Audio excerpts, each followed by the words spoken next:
Magandang umaga po sa inyong lahat. Ito nga ulit si Jude, ang inyong lingkod. Yan. So, ngayong araw magtatanim tayo ng mga petchay saka mga lettuce. Pero, check muna natin kung anong pwede nating ma-harvest. So, tara, let's go harvest. So, tara sa likod. Dito, mayroon tayong mga dito, petchay. Yan, na-harvest na ni Mrs. to ng isang araw kasi nagluto siya ng nilaga. Tapos kunin natin tong mga to para makapagtanim tayo ng mga panibagong seedlings. So harvest muna tayo. Yan, mga petchay to. Shanghai Green Choy. Kanyang variety. Ito, tinaihan na ng ibon. Tayo ng ibon kaya lagay na natin dyan sa compost. Mayroon kasi nagbabahay na ibon dito eh. Yung mayroon siyang nest dyan. Anyway.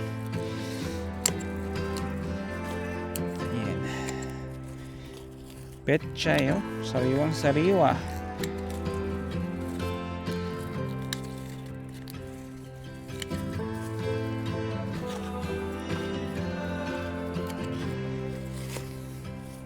Tapos sa nakita nyo naman kanina nung nagdi-delete tayo, mayroon pa tayo madaming petchay sa harap.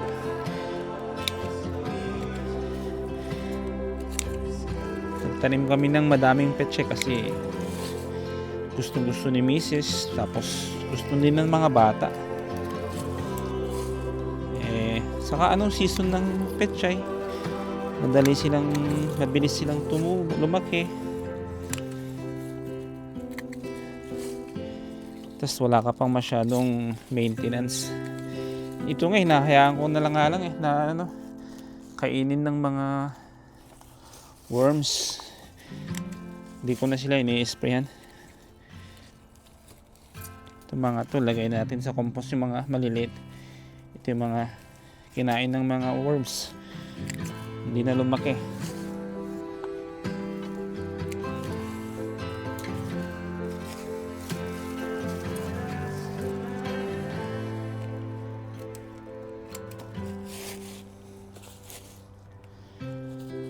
Yan, may isang bucket na tayo nino. Pang dalawang lutuan to. Tapos kuha tayo ng sayote. Yan. Ito may mga sayote dito. Kunin natin tong mga matured na. Yung iba ito maliliit pa. Ayaan muna natin diyan. Yan, 'di ba?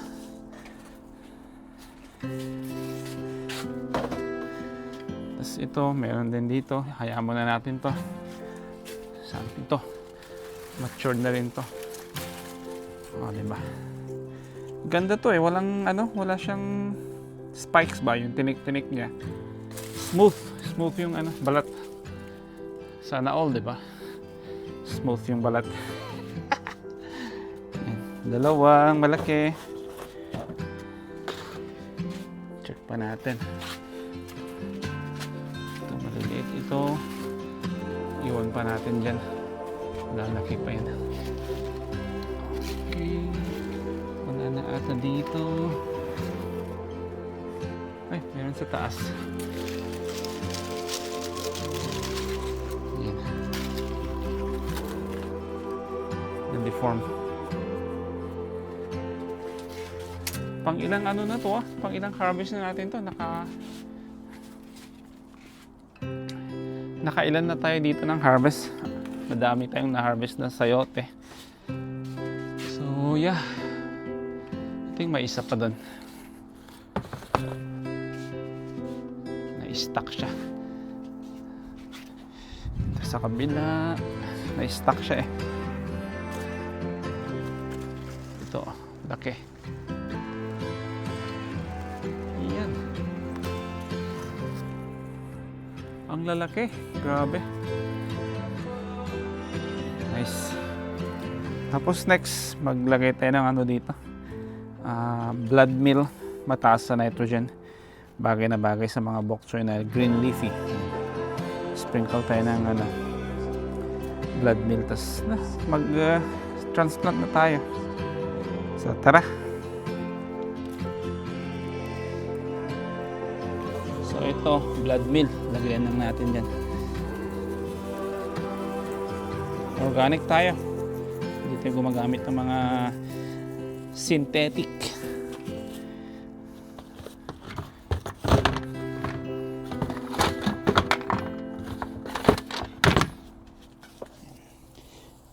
Spread lang natin dyan evenly.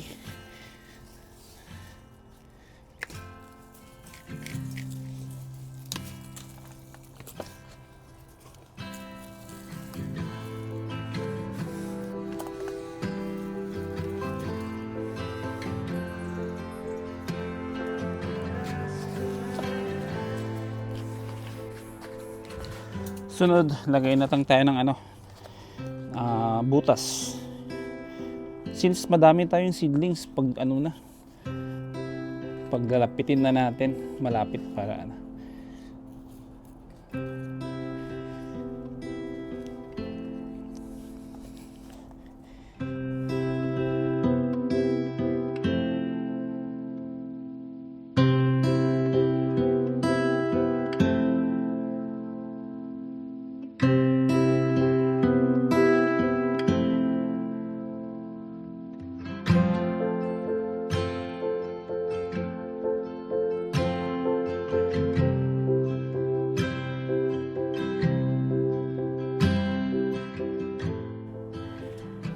So yan, nalagyan natin ng mga butas. Hindi ko alam kung ilan yung mga butas yan.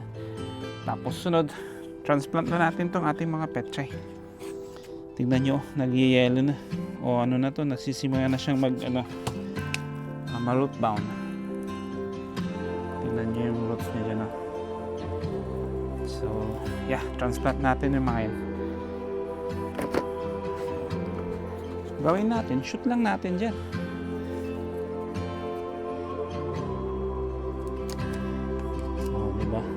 Napakadali.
Yan, tapos na tayo dito sa area. Pero since madami pang natitira, lagyan natin yung ating tower. Tapos mamaya after is magdilig tayo ng liquid fertilizer. So tara. So ito ngayong vertical tower natin. Nagtanim tayo dito ng mga cabbage. Yan. Hopefully kasya yung 1 gallon lang kasi ito eh. So tignan natin kung pwede, kung kasya. Tapos may mga empty space dyan. Lagyan natin ng petsa yung mga yan. I-ano na natin dyan. I-clump up na natin dyan. 3.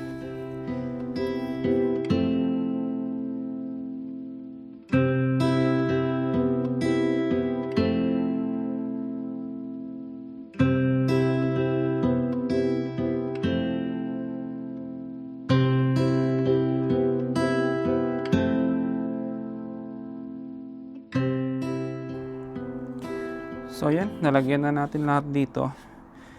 Tapos meron pa tayo. Madami pa tayo natitira dito. Saan kaya natin ilalagay yan?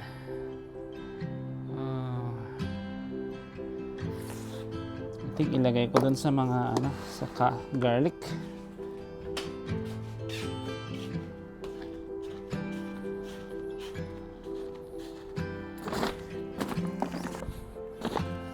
Yeah, lagay ko muna sila dito sa may garlic area. Anyway, next year pa naman to ano, ma-harvest. So yeah, dito muna sila.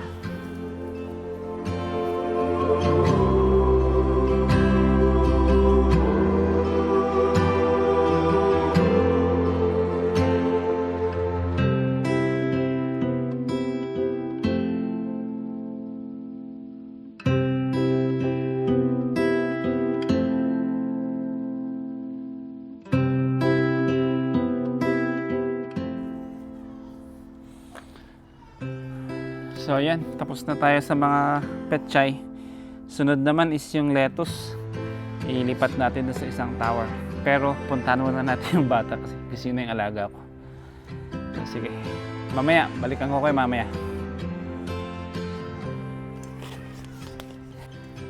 So ayan, nagising yung alaga ko. Nagising. So sunod naman yung lettuce, ilipat natin doon sa yan, sa may tower doon, yung ito. Pero yung tower ilipat natin kasi minsan maaraw, madaling mag-dry.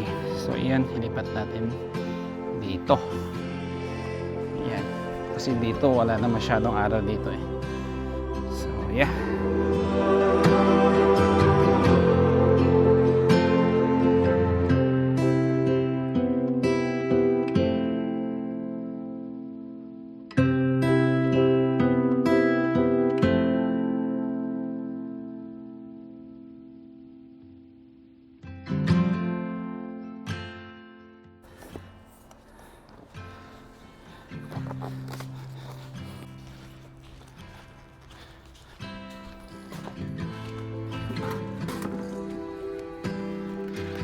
Excuse me.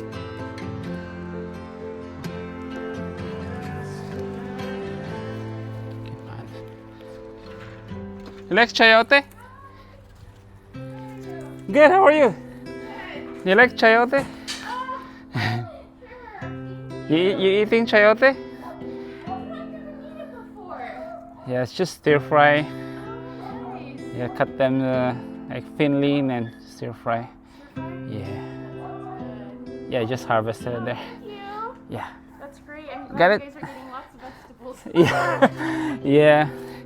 Okay, enjoy. Have a nice day.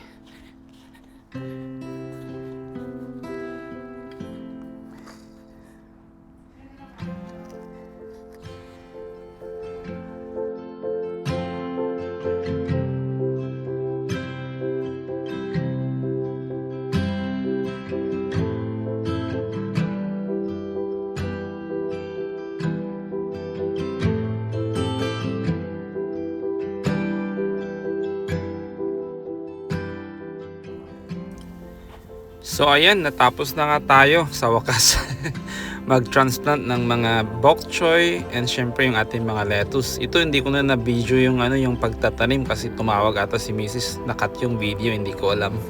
Anyway, ito yung iba pang petchay, tapos yung isang tower pa na may petchay doon. So yeah, dilig lang tayo.